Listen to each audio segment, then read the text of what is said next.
यो अहिले हामी क्वेशन नम्बर 37 मा छौं 37 मा के भनेको छ there are two urns urn first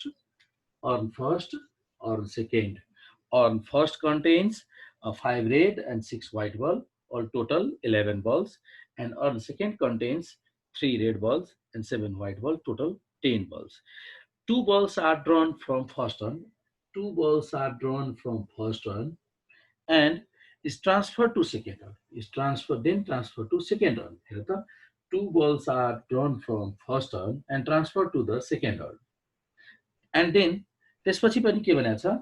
and draw of another two balls are made from second turn. त्यसपछि यो यसबाट पनि अगेन फेरि दुईटा बल सिलेक्सन गरियो अगेन दुईटा बल सिलेक्सन गर्ने and what is the probability that both balls are red? यो जो दुईटा सिलेक्सन गरियो दुईटै रेड हुने प्रोबेबिलिटी कति यो चाहिँ हाम्रो क्वेशन छ सोधिएको क्वेशन छ यो अब यो क्वेशन नम्बर 36 जस्तै यहाँ दुईटा बल सिलेक्सन गरिएको छ दुईटा बल यदि हामीले अर्न फर्स्टबाट दुईटा बल यदि सिलेक्सन गर्न गइरहेको छ यो ब्यागमा यो छ 11 वटा बलबाट दुईटा बल सिलेक्सन गर्न गइरहेको छ भने कस्तो किसिमको कस्तो प्रकृतिको बलहरु सिलेक्सन हुन्छ ती दुईटै रेड हुन सक्छ दुईटै रेडै हुन सक्छ अथवा यो दुईटा सिलेक्सन गर्दा दुईटै व्हाइट पनि हुन सक्छ दुईटै व्हाइट नै हुन सक्छ तेस्रो पनि हुन सक्छ रेड र व्हाइट पनि हुन सक्छ एउटा रेड एउटा व्हाइट पनि हुन सक्छ यो हैन तीन किसिमको फेरि म रिपिट गर्छु यो जुन हामीले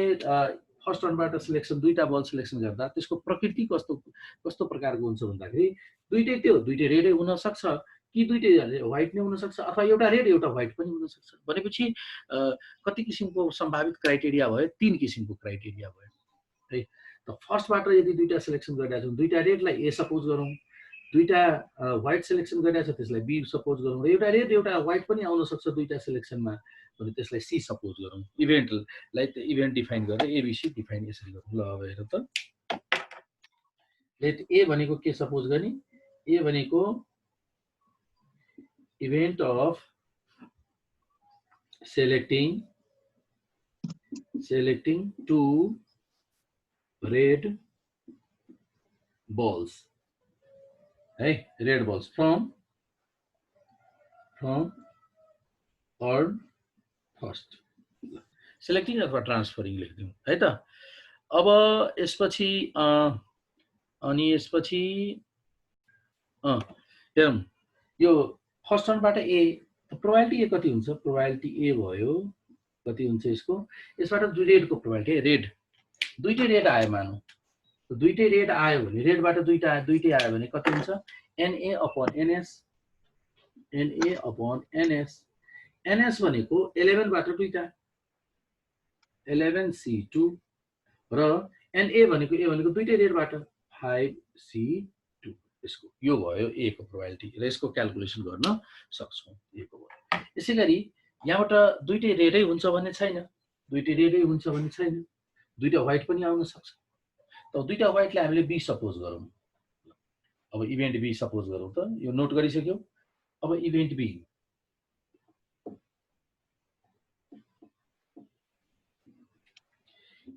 भनेको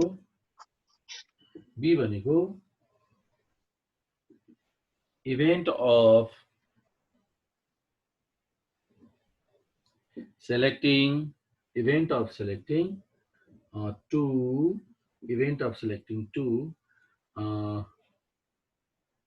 two white balls from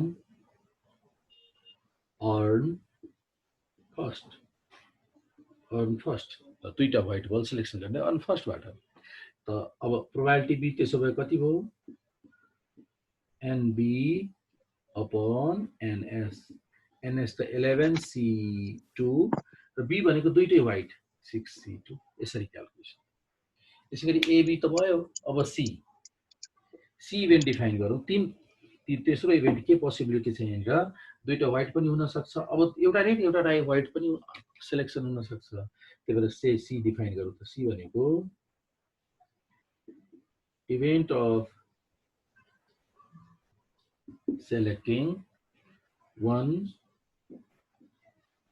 white and one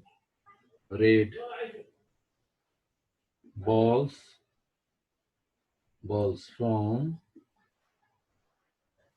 earn first. ल एउटा रेड र एउटा व्हाइट भनेपछि प्रोबेबिलिटी सी कति हुने हो एनसी अपन एनएस। एनएस त उही 11 C2 तर सी भनेको एउटा रेडबाट एउटा त 5 बाट एउटा 5 C1 एन्ड र अर्को एउटा व्हाइटबाट अर्को एउटा 6 C1। यसरी तीनवटा इभेन्ट र त्यसको प्रोबेबिलिटी डिफाइन गर्यौं क्याल्कुलेसन गर्यौं। अब यहाँनिर यहाँ तर हामीलाई क्वेसन यहाँ सोधेको छ के त find the probability that the find what is the probability that both balls drone from second earn is red. दुईटै रेड हुने प्रोबेबिलिटी कति आफ्टर ट्रान्सफर्मेसन। त अब यो इभेन्ट डिफाइन गरौँ, रेडको इभेन्ट डिफाइन गरौँ। लेट आर भनेको event of selecting event of selecting two red balls from urn second after the transformation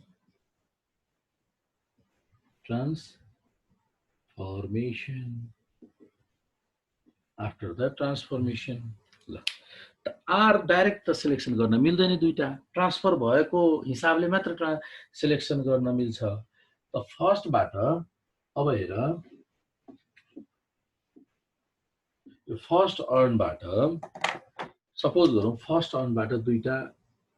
red transfer भयो। रेडलाई हामीले कुन सपोज गरेको छौँ दुईटा रेड ट्रान्सफर भयो, ए ट्रान्सफर भयो। ए भनेको दुईटा रेड ट्रान्सफर भयो,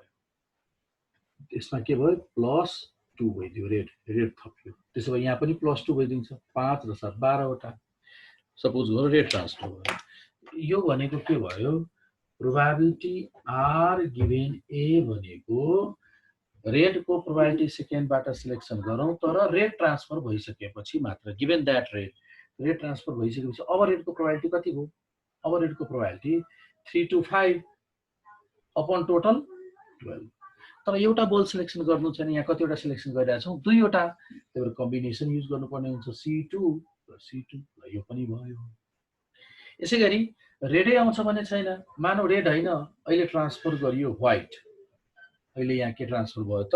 सपोज गरौँ यहाँ रेड होइन कि यहाँ व्हाइट ट्रान्सफर भयो, रेड होइन व्हाइट ट्रान्सफर भयो दुईटा। त 9 र 3 12 त भयो, तर रेड ट्रान्सफर भएको होइन व्हाइट ट्रान्सफर भयो। अब व्हाइट ट्रान्सफर हुँदा त्यही पनि हामीले यो भनेको के हो आर गिभेन बी भनेको रेडकै प्रोबेबिलिटी तर व्हाइट ट्रान्सफर्मेसन भएपछि रेडको प्रोबेबिलिटी अब कति भयो 3/12 3/12 है। तर कतिवटा सिलेक्सन छ दुईटा C2 यसै गरी अब हामीले लेख्न सक्छौँ यसपछि प्रोबेबिलिटी आर गिभेन सी। यसको मिनिङ के भयो सी भन्ने बित्तिकै सी ट्रान्सफर सी भनेको यहाँनिर दुईटै सी ट्रान्सफर भनेको एउटा रेड एउटा व्हाइट ट्रान्सफर, एउटा रेड र एउटा व्हाइट। कति भयो 4 र 8 12, त्यही पनि 12। अब यो अवस्थामा फेरि रेडको प्रोबेबिलिटी कति अब रेडको प्रोबेबिलिटी अब रेड कति भयो टोटल रेड हुने भयो 4 अपन 12 10 to 12 तर 2C2 यसरी हामीले क्याल्कुलेसन। तर हामीले फाइनली त प्रोबेबिलिटी रेडको प्रोबेबिलिटी क्याल्कुलेसन गर्नु छ। यो दुईटा रेडको प्रोबेबिलिटी, यो दुईटा रेड तिम्रो अब यसरी यसलाई एनालाइसिस गरौँ। यदि तिम्रो हातमा यो दुईटा रेड बल आइसकेको छ अब म के गेस गर्न सक्छु तिम्रो रेड आएको प्रोबेबिलिटी रेड आइसकेको छ, फर्स्टबाट रेड ट्रान्सफर भएपछि आउन सक्छ ए इन्टरसेक्सन आर हुन सक्छ। फर्स्टमा रेड ट्रान्सफर भयो त्यसपछि रेड आएको हुनुपर्छ, अथवा अर फर्स्टबाट व्हाइट ट्रान्सफर गरेर अनि रेड आएको हुनुपर्छ। फर्स्टबाट दुवै व्हाइट ट्रान्सफर गर्यो त्यसपछि रेड आएको हुनुपर्छ। यदि रेड आएको छ भने तेस्रो के हुन सक्छ फर्स्टबाट एउटा रेड एउटा व्हाइट ट्रान्सफर गरेर अनि मात्र रेड आउन सक्छ यहाँ तीनवटा केस एराइज हुने भयो अब यसको फर्मुला युज गरेर यसको फर्मुला भयो probability A into probability R given A plus probability B into probability R given B plus probability C into probability R given C value substitute गरौँ प्रोबेबिलिटी ए को र सबै भ्यालु सब्स्टिट्युट गरौँ यसको value substitute गर्दा कति छ यो प्रोबेबिलिटी ए को भ्यालु छ प्रोबेबिलिटी ए को भ्यालु कति हुने भयो पहिलो फर्स्टबाट रेड को probability 5 C2 upon 11 C2 into R given equals 5 C2 upon 12 C2 probability B कति लेखेको छौं प्रोबेबिलिटी बी भनेको दुईटा white 6 C2 upon 11 C2 into R given B भयो 3 C2 upon 12 C2 यसको क्याल्कुलेसन गरौँ प्लस C प्रोबेबिलिटी C भनेको 5 C1 into 6 C1 upon 11 C2 into 4 C2 upon 12 C2 र यसरी यसको सबैको क्याल्कुलेसन गर्दा फाइनल यसको आन्सर आउँछ 65 by 726 65 by 726 यो हाम्रो आन्सर हुन्छ यसको सिम्प्लिफाई गरेर कम्बिनेसनको क्याल्कुलेसन गर्न सक्छौं र यसरी क्याल्कुलेसन गरेपछि आउँछ यसरी ल क्याल्कुलेसनै गरौँ त क्याल्कुलेसन कसरी गर्ने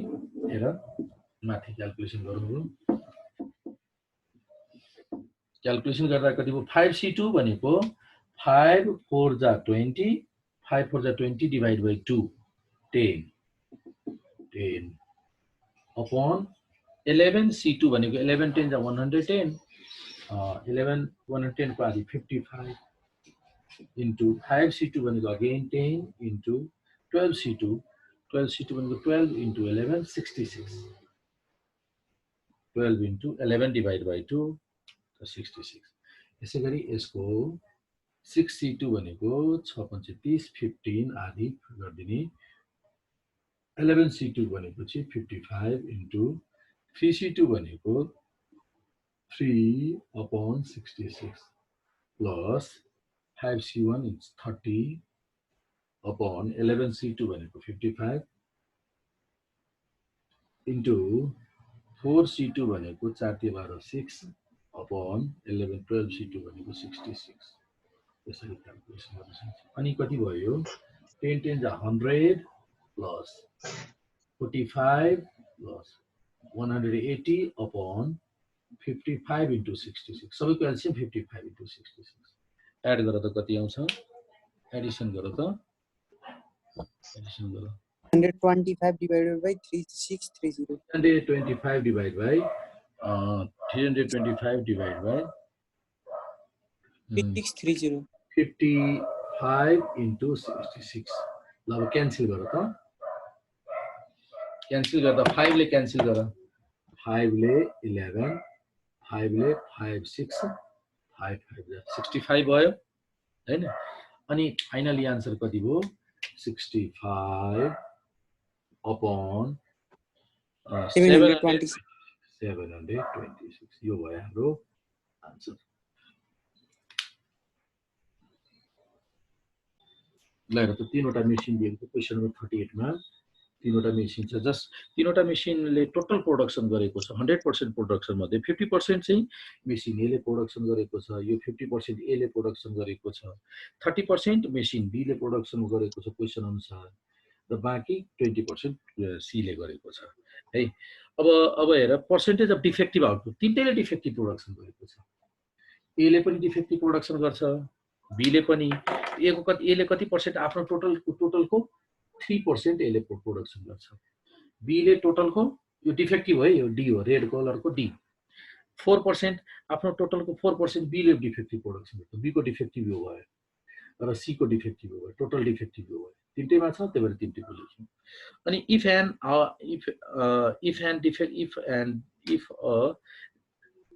if an item is selected, यसबाट एउटा आइटम सिलेक्सन गर्यो, टोटल 100% आइटम छ नि, यो म्यानुफ्याक्चरिङ कम्पनीबाट एउटा आइटम सिलेक्सन गर्यो हामीले। एउटा आइटम सिलेक्सन गरेपछि यो आइटम्स, त्यो आइटम चाहिँ त्यो सिलेक्टेड गरिएको आइटम्स,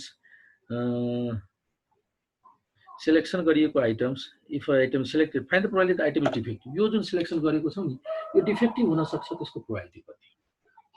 ल अघि जस्तै भयो, यो डिफेक्टिभ यदि तिम्रो हातमा आएको छ भने त्यो मेसिन ए को पनि डिफेक्टिभ हुन सक्छ,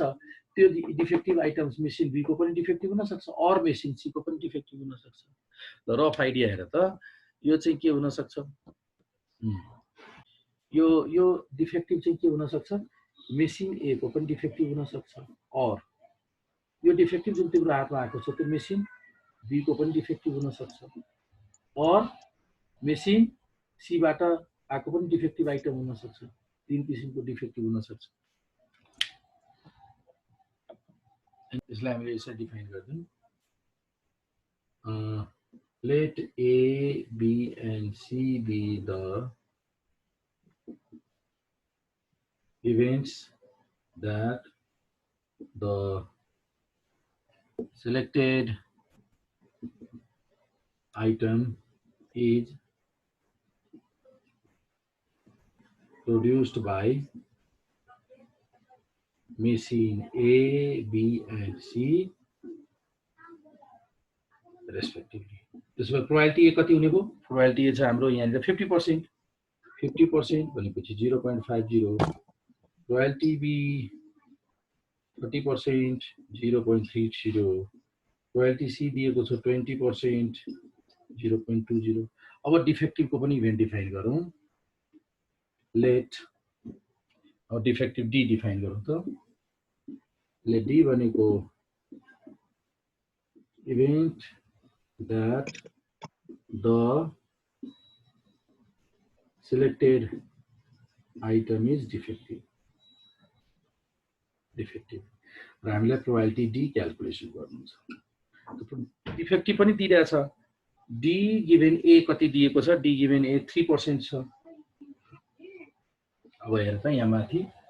डिफेक्टिभको पनि तीनवटा दिएको छ, के दिएको छ भन्दाखेरि प्रोबेबिलिटी डी गिभेन ए दिएको छ, प्रोबेबिलिटी डी गिभेन ए दिइरहेछ, कति दिइरहेछ 3%, 0.03, प्रोबेबिलिटी डी गिभेन बी दिएको छ 2%, कति 4%, 0.04, प्रोबेबिलिटी डी गिभेन सी दिएको छ कति पर्सेन्ट छ 5%, 0.05। अब तर हामीले त प्रोबेबिलिटी डी क्याल्कुलेसन गर्नुपर्ने छ। हेर त प्रोबेबिलिटी डी क्याल्कुलेसन गर्नलाई प्रोबेबिलिटी डी क्याल्कुलेसन गर्ने फर्मुला के हुन्छ, प्रोबेबिलिटी डी भनेको यो तीनवटा पार्ट मिलेर बनेपछि एउटा पार्ट, दुईटा पार्ट, तीनटा पार्ट, त्यो तीनटा पार्ट कुन कुन हो, प्रोबेबिलिटी ए इन्टरसेक्सन डी हो plus probability B intersection D plus probability C intersection D हो। यो तीनवटा पार्ट मिलेर बनेको छ। अब हामी यसको अघि जस्तै फर्मुला लेखौँ त, probability A into probability D given A plus probability B into probability D given B plus probability